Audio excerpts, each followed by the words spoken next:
Премьер-министр Мухаммедкалый Абылгазиев Баткен облусунун Лейлик районундагы Максат айылынын жашоочулары менен жолугушту.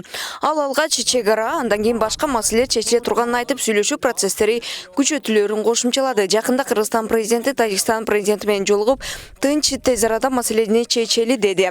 Азыр чек-ара маселеси боюнча адистердин баардыгы күчтөп жатабыз. Билген адистердин баардыгын коюп жатабыз. Өзгөчө Баткенде түштүк жергесинде жашаган биздин жерлерибизди, элдин жашап жаткан шартын билген адамдардын баардыгын коюп жатабыз. Азыр губернаторду баш кылып, Жеңиш Разаков болуп айткан маселелерди чечели деп келип атабыз.